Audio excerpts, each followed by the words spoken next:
My name is Delilah Carter. I'm 71, and on a Tuesday in early winter, they took out my gallbladder and sent me home. That's what the nurse said, at least. "You're good to go, Miss Carter." She meant it kindly. People in scrubs usually do. They live next to pain so closely, they learn to talk around it like a coffee table they've stubbed their toes on too many times. I called my son Grayson. I called him 5 times. On the 5th, Belle picked up, because she always has a way of being first, even when she's second.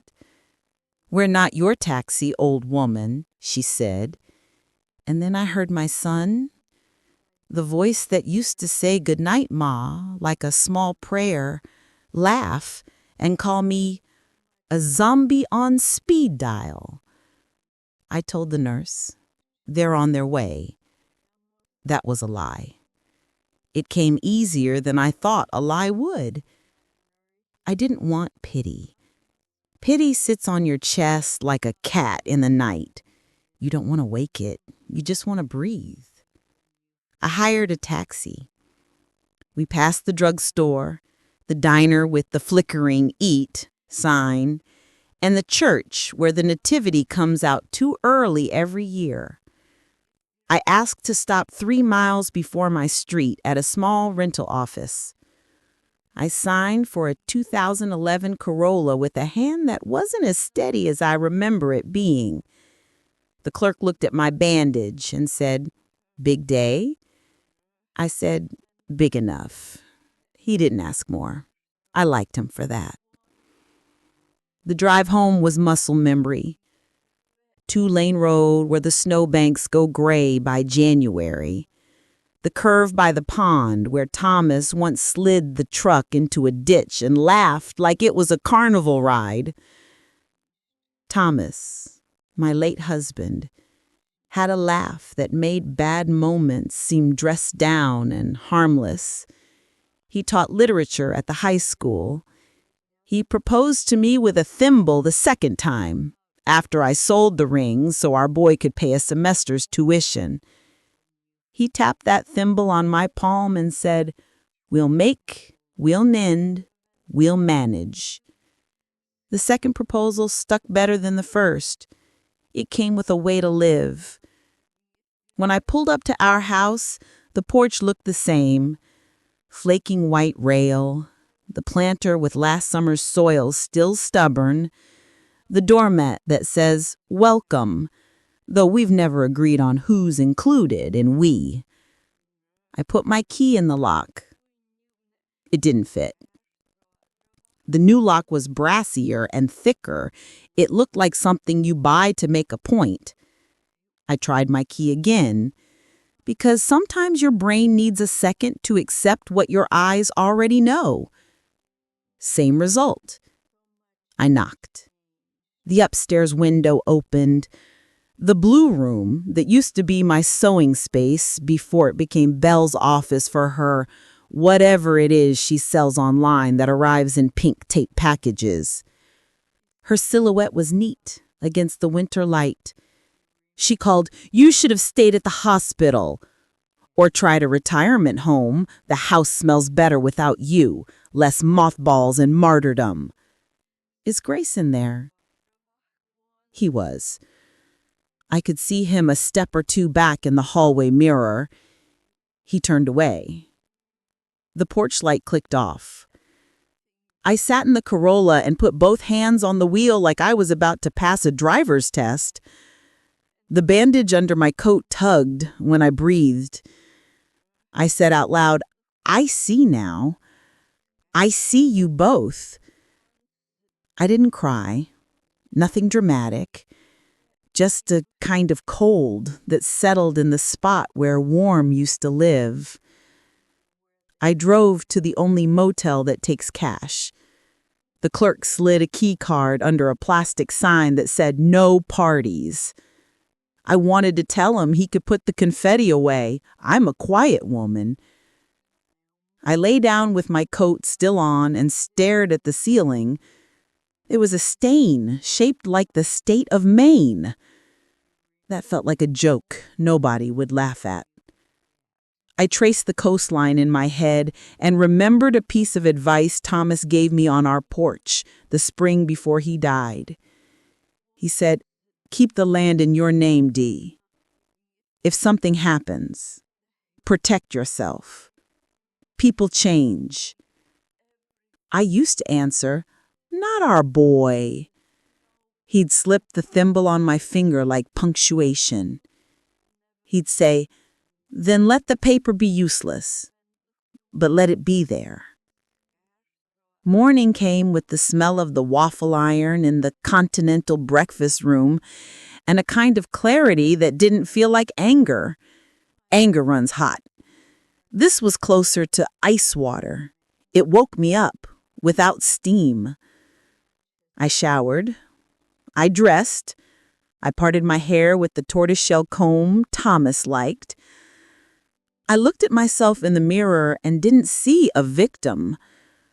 I saw somebody who had been letting herself disappear by inches. You don't notice inches until one day you can't reach the shelf you've always been able to reach. A month earlier, after a night where the house felt unfriendly in the quiet, I stitched a small camera, the size of a black coat button, into the hallway wreath. Not to spy, to keep a record, just in case. When I pressed play on my motel laptop, I scrolled through ordinary afternoons, a lot of footsteps, voices dissolving into rooms, that kind of domestic fog you only notice when you're trying to edit life into scenes. Then I found Halloween. They had told me they were going to Friends, but our living room was full of costumed people and Belle's laugh, which is shaped like a warning if you know it well.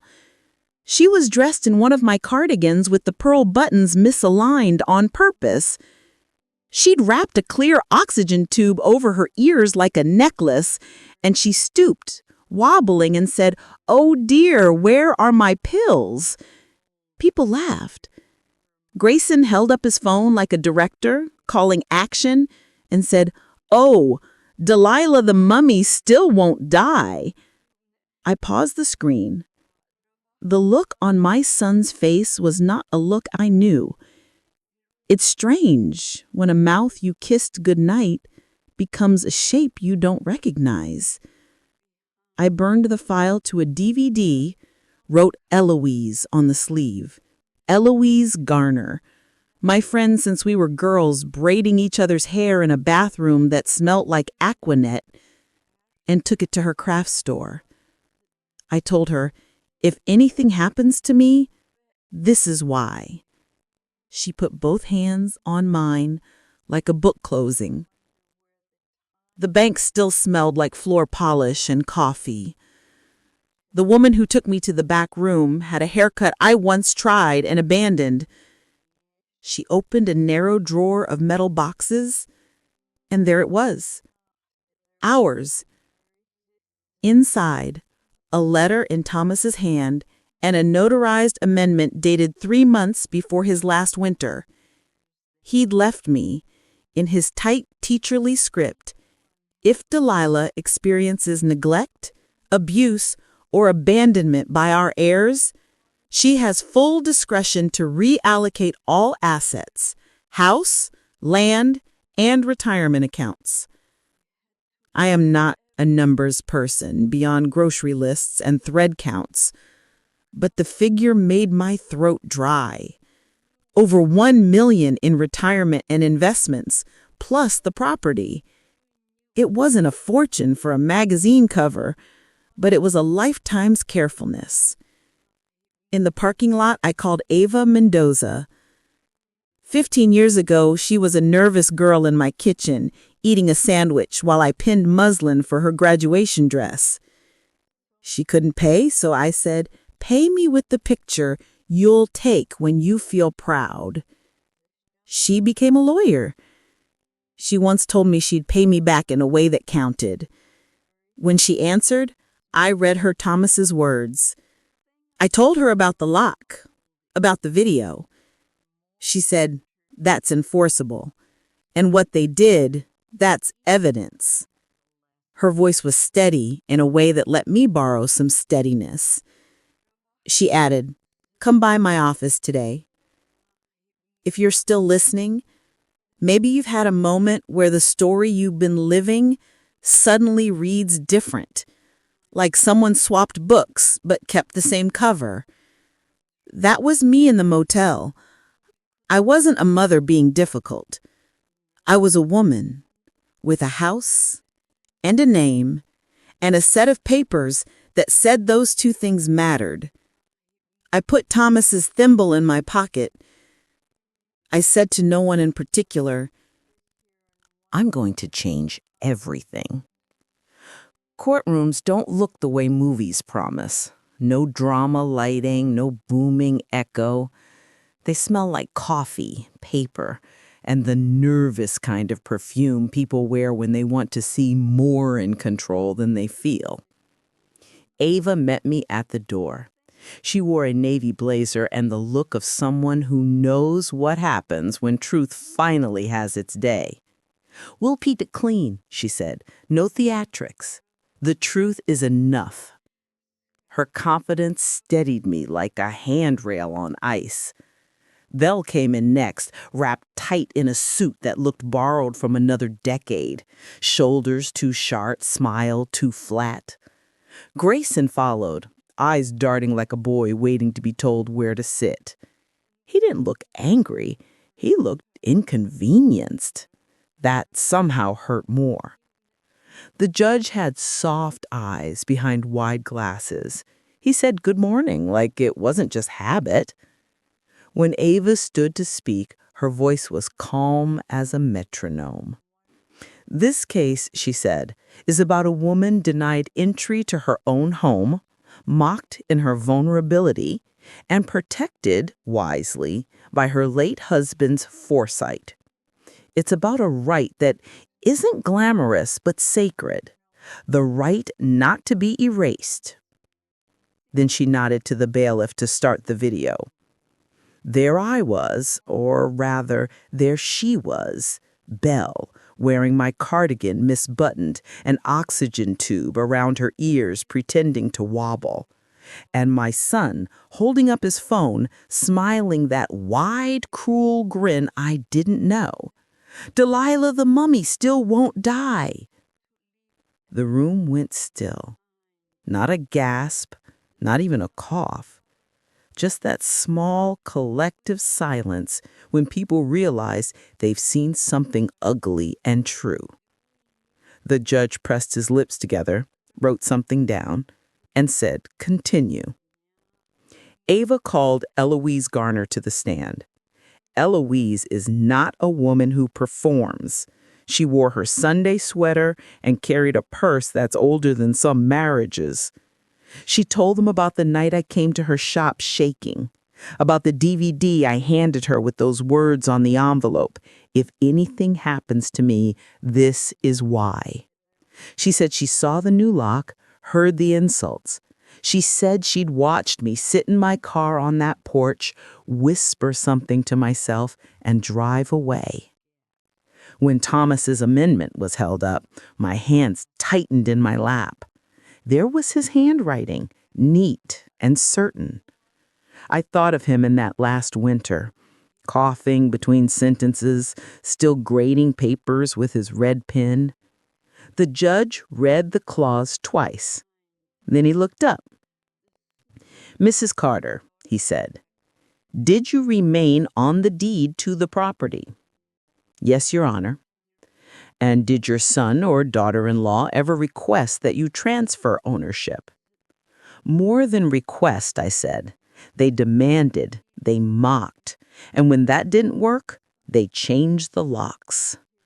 Belle's lawyer stood and began talking about misunderstandings. He said the lock was changed for security. He said I'd been difficult to live with. He even said Belle's Halloween costume was a satire, a commentary on aging. I looked at him and thought, you must practice these words in a mirror until they sound real to you. Ava didn't interrupt.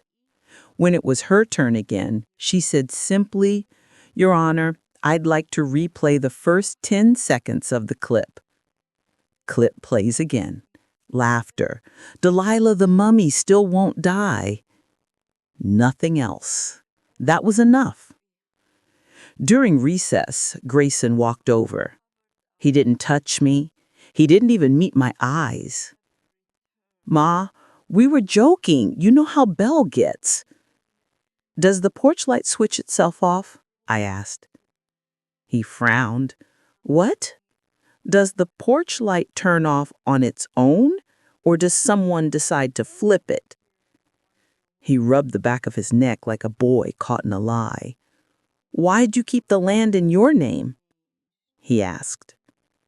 Because your father trusted me to protect myself, and because love doesn't mean surrendering every safety net you've got. He started to say something, but stopped. Maybe that was the problem all along. He'd run out of the language of care. When the judge returned, he didn't waste words. He read the decision slowly, as if he wanted the air to absorb it.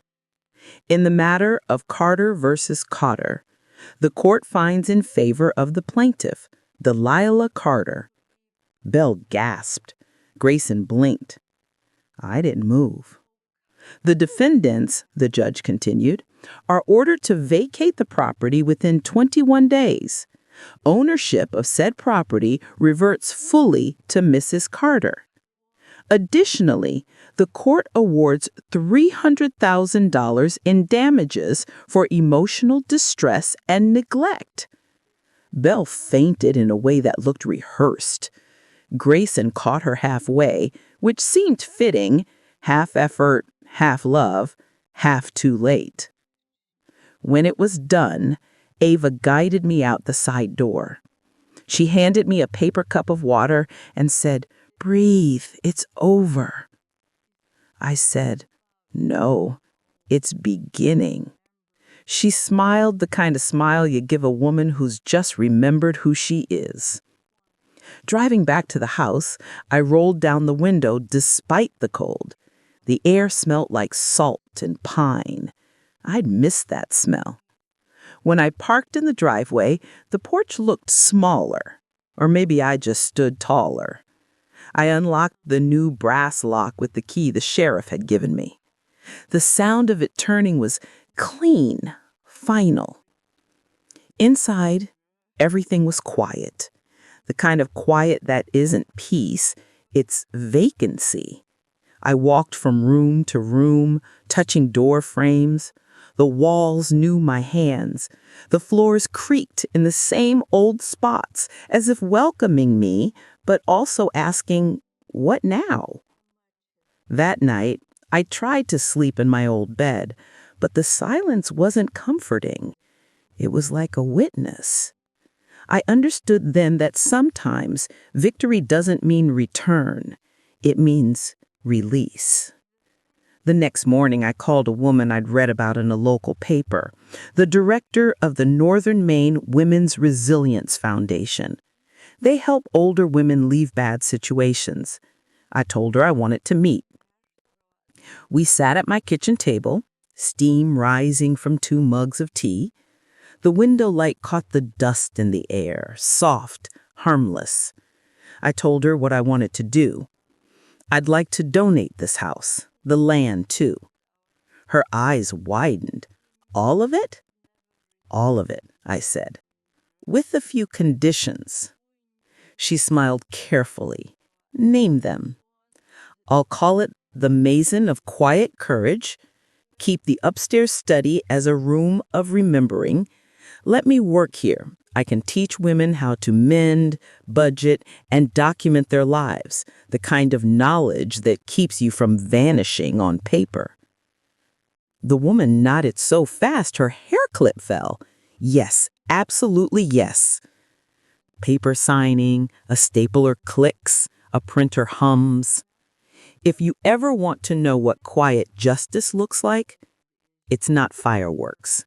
It's forms being filed, a notary stamp landing like a heartbeat, a new sign being painted by people who care. No headlines, just clean paperwork and steady hands. Word spread the old-fashioned way, neighbor to neighbor, friend to friend, pew to pew.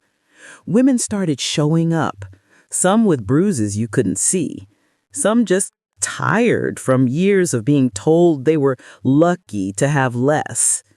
They came because someone said there was a place with a light on and no questions asked. Sound of hammering, distant chatter, a saw humming. Meanwhile, online, the story took a life of its own. Someone leaked the Halloween video. Someone else found Belle's GoFundMe titled "Starting Over After a Family Betrayal." The comments filled with the clip. People wrote things like "Belle the Bully" and "Mama Evicta." The fundraiser shut down in hours. I didn't read all of it, but Eloise did. She said, "Del, you're famous." I said, "I'd rather be useful." Weeks later, a journalist came by. Young woman, kind eyes, the type who still believes stories can help people.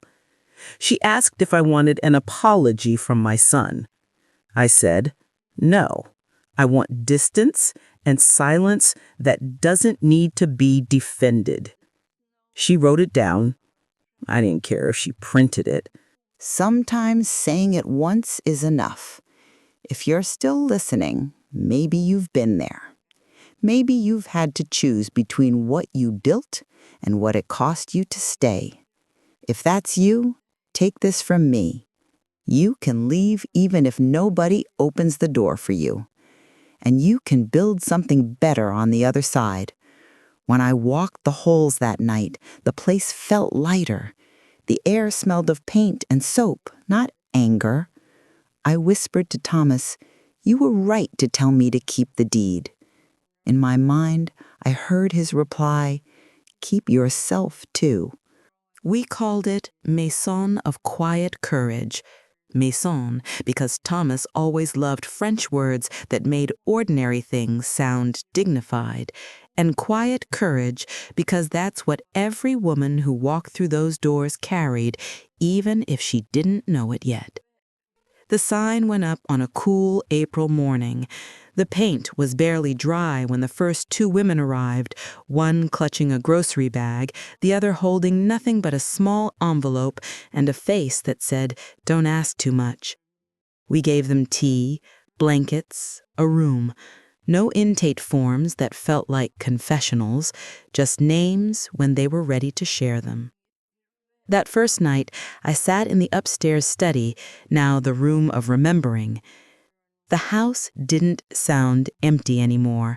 It sounded alive in a gentle, patient way, like it was breathing again. The room of remembering isn't a museum. Museums are for things that stopped changing. This room is for people still becoming themselves. We fill it with notebooks in the colors of autumn, russet, mustard, riverstone blue. Each notebook begins with a name chosen by the writer and the date she decided to tell the truth. The rule is simple. Write it like you're talking to a friend who believes you. Some women write pages, some write only one line, but every word counts. Paper remembers what pain tries to erase. I keep my own journal there too, the same leather book I started the night I checked into that motel. The first page just says, "Today I found out my key doesn't fit." Now it's full of court notes, small victories, grocery lists for the foundation, and prayers that don't ask for miracles, just steadiness. Ava comes by every few weeks. She handles the paperwork, the grants, the things that keep our lights on. She always stays for supper. She tells me about her clients, women fighting custody battles, eviction cases, inheritances gone wrong. Every time she leaves, she hugs me like a daughter would. Sometimes I think Thomas sent her back to me in a different shape. I told her once that when I die, she should take my journals. If they help even one woman feel seen, I said, publish them. She nodded and said, "You are already being read, Delilah. Every woman here reads you." Tuesday mornings are for sewing.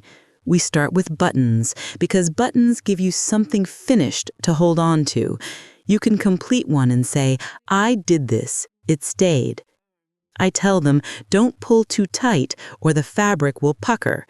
Leave a little space, enough for air, for movement. Most of them nod like they understand I'm not just talking about fabric. Then seams.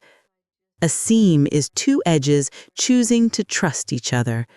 Sometimes the edges are frayed, but you line them up anyway. You stitch through, slow and steady, until they start behaving like one piece. That's what healing feels like. Awkward at first, then solid under your fingers. The basement became our storage.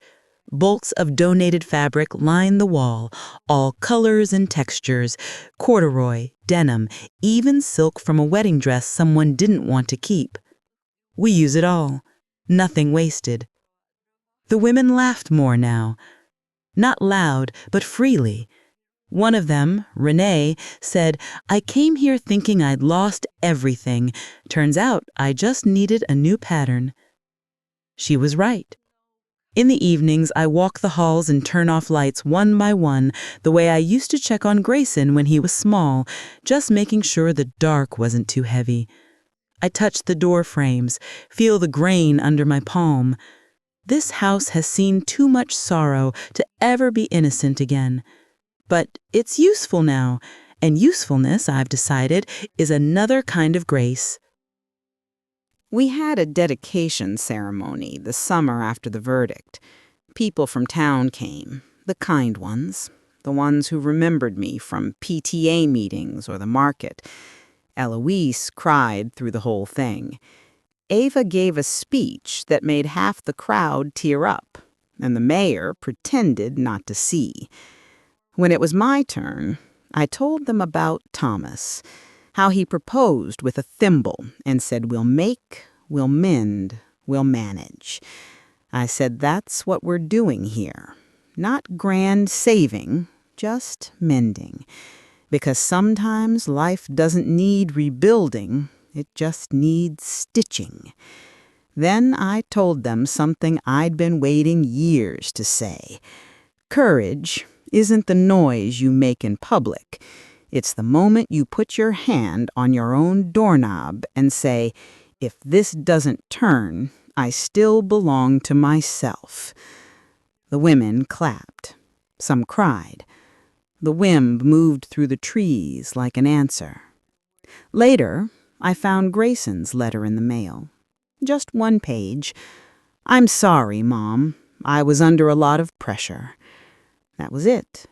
No return address, just his handwriting, slanted the way it used to be when he'd write me notes for field trips.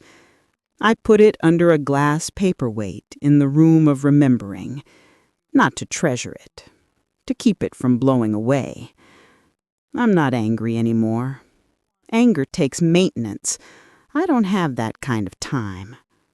Maybe someday, if he knocks on this door, I'll let him in for tea. Or maybe not. Forgiveness doesn't always require an audience. The online world moved on, as it always does. People forgot their outrage and found new villains. But sometimes a stranger still sends a letter to the Mason, just a line or two. "I saw your story," they write. "It helped me leave." That's enough fame for me. We keep records, detailed, careful. Every woman's stay logged, every donation documented. We learned that if you don't keep paper, Someone else will write your story for you, and they'll get it wrong. The garden out front blooms again. We planted lavender for calm, peonies for show, and marigolds because they look like sunlight even on bad days. There's a small wooden bench Thomas built 30 years ago. It's creaky now, but it still holds, like me. One afternoon, Renee sat beside me and asked, "Do you ever miss your family?" I told her, "Every day, but not in the same way." She looked puzzled. I said, "I used to miss them like a wound. Now I miss them like a photograph, something I can look at without bleeding." She nodded slowly. That's how peace enters, not as a rush, but as understanding. Sometimes, when the house is quiet, I imagine Thomas sitting across from me, glasses low on his nose, a pin behind his ear. He'd look around and smile that soft teacher smile. He'd say, "Dee, you found the lesson." And I'd answer, "I just followed your notes." I wear his thimble every day. The silver's dulled with time, but it fits like truth. It reminds me that making something steady out of scraps is its own art form.